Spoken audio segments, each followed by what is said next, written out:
ఒక్క మోటార్ కాలనీయలేదే మేము, ఒక్కటంటే ఒకటి కూడా. ఒక ఎకరం ఎండనీయలేదే ఎక్కడ కూడా, ఎక్కడ ఎండనీయలేదండి.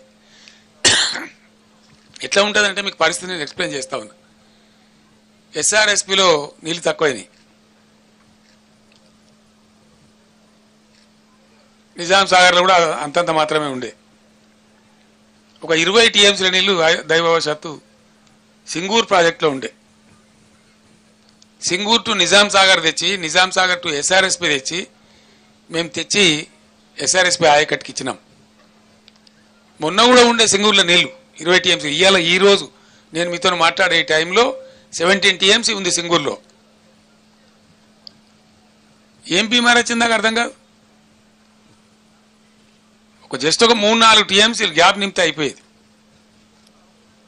కాళేశ్వరంలో పోయే నీళ్లు కూడా వృధాగా సముద్రానికి వదిలిపెట్టి ఒక చిల్లర డ్రామా కోసం, చీప్ టాక్టిక్స్ కోసం ఏముందని దానిలో ఏం ప్రపంచం మునిగిపోయినది.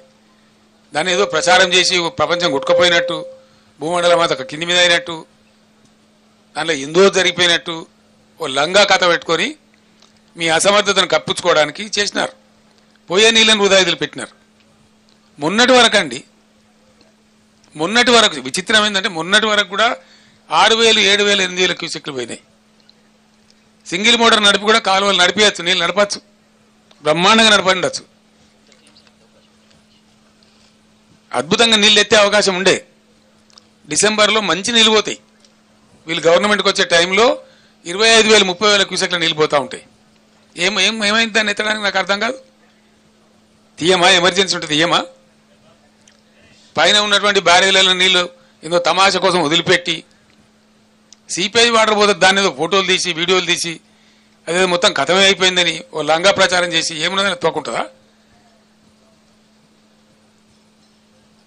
నిన్న కూలిపోయిందో బ్రిడ్జి అన్నాం కడతా ఉంటే ఉత్తరప్రదేశ్లో, బీహార్లో జరుగుతుంది. నిర్మాణం చేస్తే దానికి జరుగుతుంది. నాగార్జున సాగర్ కుంగిపోయింది కుడివైపు బ్యారేజ్, మళ్ళీ పునరుద్ధరించలేదా? చేయలేదా? కడెం ప్రాజెక్టు కొట్టుకపోలేదా? ఓవర్ డ్యామ్ అమెరికాలో 4 సార్లు కొట్టుకపోయింది. ఇడిచిపెట్టిండ్రా వాళ్ళు? పోతే అప్పుడప్పుడు పోతాయి. కొంతమంది ఇంజనీర్ల తప్పు వల్లనో, అనుకోకుండా ఏర్పడిన ఫలితాల వల్లనో, గోదావరిలో ఎక్కువ వచ్చింది దానివల్ల, జియాలజీలో ఏదైనా కింది మీద అయితేనో, లేదా పిల్లల కింద ఇసుక కొట్టుకపోతుందో జరుగుతుంది. అదే ప్రళయం బద్దలైనట్టు దానికి పెద్ద గందరగోళం పెట్టి అదే ఇక ప్రపంచం అన్నట్టు ఒక చిల్లర రాజకీయ కథ చేసి నీళ్ళు ఇయ్యాల నీళ్ళని వదిలిపెట్టండి మీరు. ఇంకా విచిత్రం ఏందండి, సమ్మక్క బ్యారేజ్కి ఏమైంది? దేవాలయం నీళ్ళు ఎందుకు పంపు చేస్తలేరు? ఎందుకు ఇలా స్టేషన్ కాన్పూర్లో, జనగామలో, ఆలేరులో ఎందుకంటే పెడుతున్నారు పొలాలు? ఏం రోగం వచ్చింది మీకు? పవర్ సేవ్ చేస్తారట. ఎవరి కోసం సేవ్ చేస్తారంటే రైతులు వృద్ధి చేయడానిక.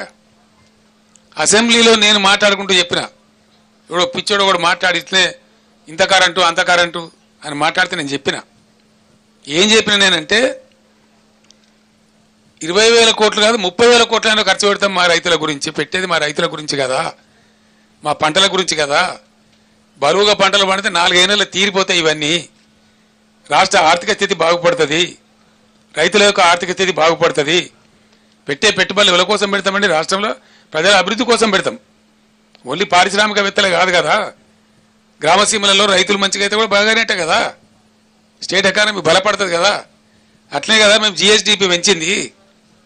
4.5 లక్షల కోట్లున్న జిఎస్డిపిని 14.5 లక్షల కోట్లకు తీసుకొని పోయినాం. మోడీ ప్రభుత్వ సహాయ నిరాకరణ ఉంటే కూడా బ్రహ్మాండంగా పెంచినాం మేము. ఇవన్నీ జూటా మాటలా? మేము చెప్తున్నామా? ఒకవైపు పారిశ్రామికను పెంచినాం, ఐటీని పెంచినాం. మేం చెప్తానే మీ డంబాచారం. ILO ఇంటర్నేషనల్ లేబర్ ఆర్గనైజేషన్ జెనీవాలో ఉంటుంది. వాళ్ళు మొన్న విడుదల చేశారు. 3 సంవత్సరాలు 2019 నుంచి 2021 వరకు తెలంగాణ రాష్ట్రం భారతదేశంలో బ్రహ్మాండమైన ప్రగతి సాధించింది. 17 లక్షల మందికి పరిశ్రమలలో ఉద్యోగాలు కల్పించిందని చెప్పి ILO ప్రకటించింది. మన పేపర్లలో వచ్చింది.